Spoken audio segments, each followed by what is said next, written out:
Egypt's Prime Minister delivers President el-Sisi's invitation to Kuwaiti Emir Sheikh Mashal to attend the Arab Summit in Cairo on March 4th. Egypt and Sudan's foreign ministers stress Sudan's unity, sovereignty and institutional respect, rejecting all foreign interference. And 47 ships crossed the Suez Canal this month instead of the Cape of Good Hope.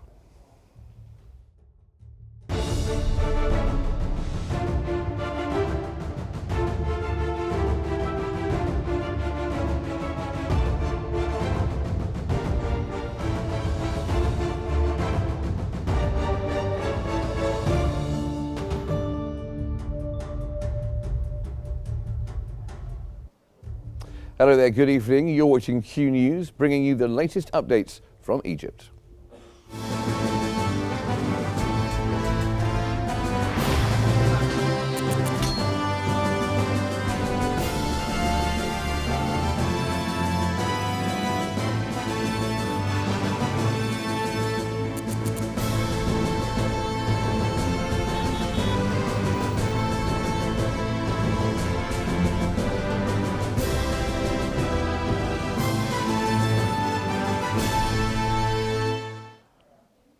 Prime Minister Mustafa Madbouli delivered an invitation from His Excellency President Abdel Fattah el-Sisi to Sheikh Mashal al-Ahmed al-Jaber al-Sabah, Emir of the State of Kuwait, to attend the Arab Summit to be held in Cairo on March 4th.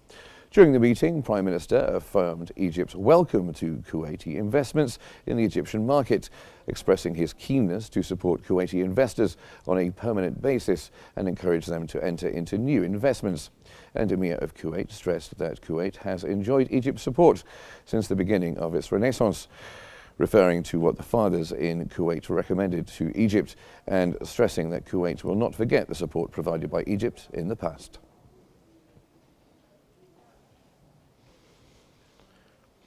Kuwaiti Crown Prince Sheikh Sabah Khalid al-Hamad al-Sabah received Prime Minister Mustafa Madbouli at Bayan Palace to discuss and review areas of cooperation and coordination on a number of issues of mutual interest. Prime Minister Madbouli affirmed Egypt's full support for the legitimate rights of the Palestinian people, particularly their right to establish an independent state along the borders of June 4th, 1967, with East Jerusalem as its capital. He also emphasized Egypt's vision for the reconstruction of the Gaza Strip, while ensuring the Palestinian people remain on their land.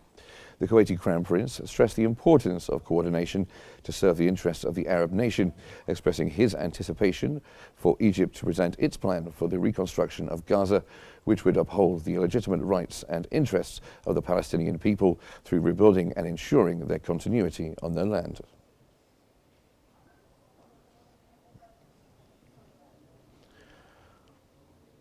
Prime Minister Mustafa Madbouli has reaffirmed Egypt's commitment to attracting more foreign direct investment, highlighting the availability of significant investment opportunities in the Egyptian market that can provide lucrative returns for investors.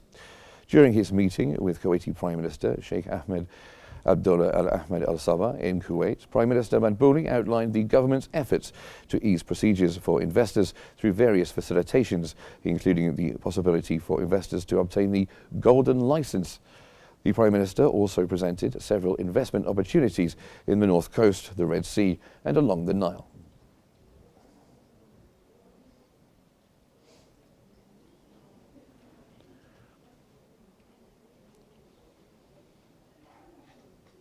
The Minister of Foreign Affairs, Badr Abdul Ati, emphasized the importance of halting the escalation and working towards de-escalating the situation in eastern Congo. He stressed the need for exercising restraint to create space for a political solution that would reduce existing tensions and restore calm and stability to the region. During phone calls with his counterparts in the Democratic Republic of Congo and Rwanda, Abdul Ati underlined the necessity of taking practical steps to alleviate the worsening humanitarian suffering of the population, noting Egypt's readiness to provide any possible support to ease the severity of the crisis.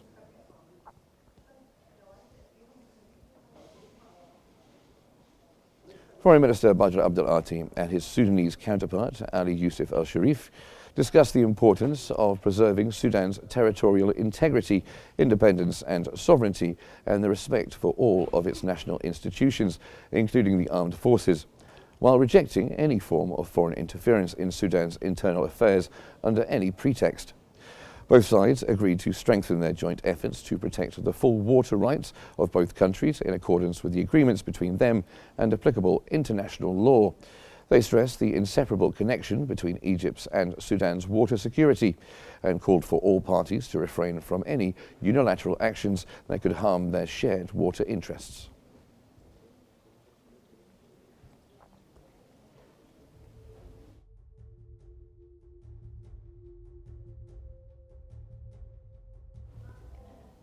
Egyptian Foreign Minister Badr Abdel Ati reviewed the comprehensive plan that Egypt is developing for early recovery and reconstruction while ensuring the Palestinian people remain on their land in Gaza.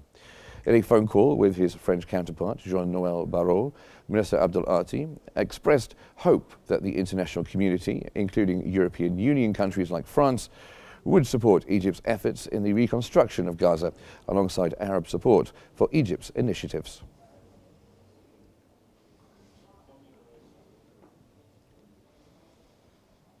Our sister channel, Al Qahira News, has reported that 217 aid trucks entered Gaza from Egypt. The aid trucks include medical and food supplies, with 19 out of the 217 carrying fuel.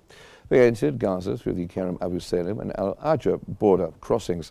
This aid delivered coincides with the ceasefire and its implementation.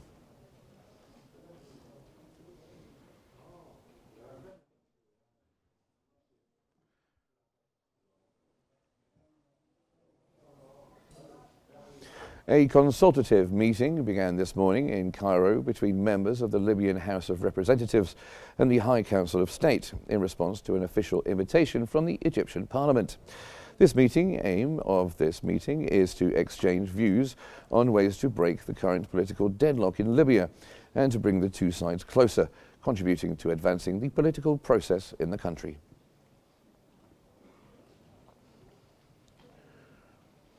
Minister of Planning Rania Al-Mashat reviewed the key features of the Egyptian experience in economic reform through its financial and structural phases, highlighting an ambitious and successful program for creating unprecedented infrastructure and urban development. During the meeting with the Minister of Sustainable Development of the Kingdom of Bahrain, Noor bint Ali Al Khalifa, Al-Mashat expressed her welcome for cooperation and the exchange of expertise for the Bahraini side in the fields of sustainable development and the preparation of national voluntary reports in terms of content and reporting processes, and local voluntary reports with a focus on localizing the sustainable development goals at the local level in planning areas.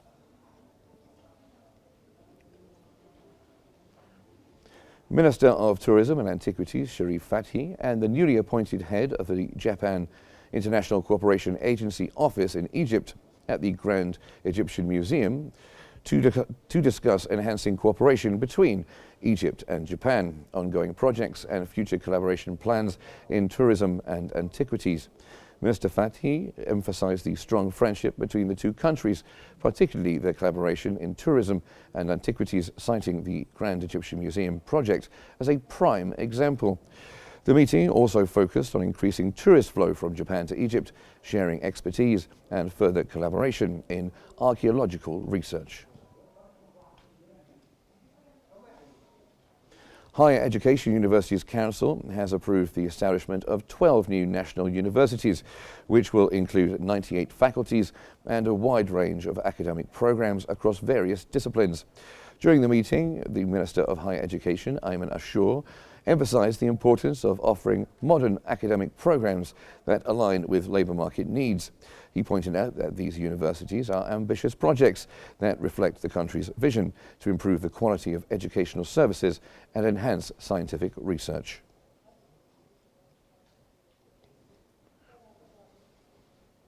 The spokesperson for the Ministry of Local Development, Khalid Qasim, has revealed the working hours for shops and restaurants during Ramadan 2025 And the working hours of shops and restaurants during the month of Ramadan have been extended until 2 a.m, while takeaway service for restaurants continues for 24 hours a day. The working hours of shops during the holy month of Ramadan will be implemented starting from Saturday, March the 1st until the end of the Eid al-Fitr holiday.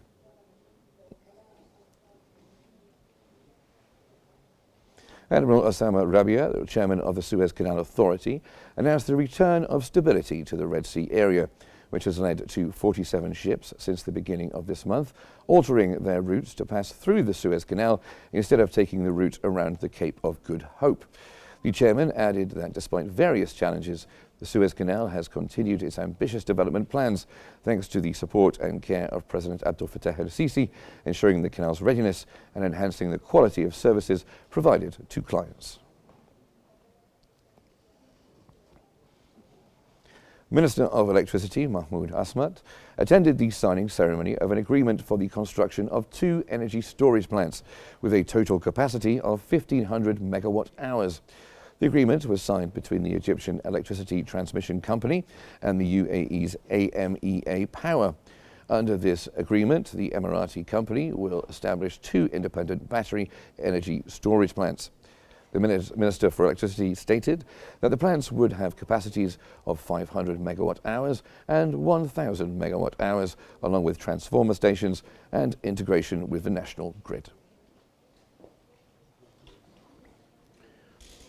The Egyptian Commercial Service, ECS, is targeting exports valued at $48 billion by the end of 2025, a 20% increase over last year.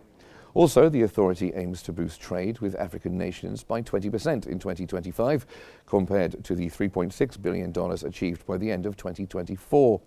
The goal is to increase this figure by 10% to 15%, while also improving environmental sustainability standards to ensure smooth market access for Egyptian exports.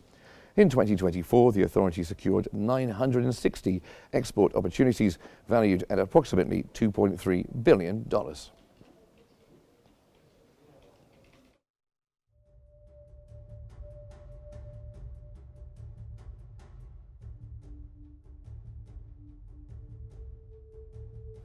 And featuring an all-Egyptian showdown between Mohamed Salah, the Reds star, and Omar Mamouche, the Citizens standout, anticipation is high for the Liverpool versus Man City clash in the English Premier League. Salah and Mamouche will face off today in the Man City and Liverpool match, one of the most anticipated duels in the recent English Premier League. Both players share similar attacking roles, operating on the wings and inside the box. They go head-to-head as their teams clash in the 26th round of the league.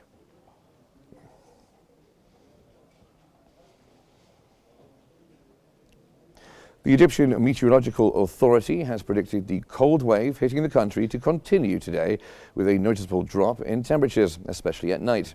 Rain is expected to fall on the northeastern coast, extending lightly to northwestern coasts and northern parts of Lower Egypt at intermittent intervals. The weather will be cold across the country, with strong winds, with this cold wave set to continue for several days. Maritime navigation will also be impacted by active winds, which may lead to disturbances in the Red and Mediterranean seas.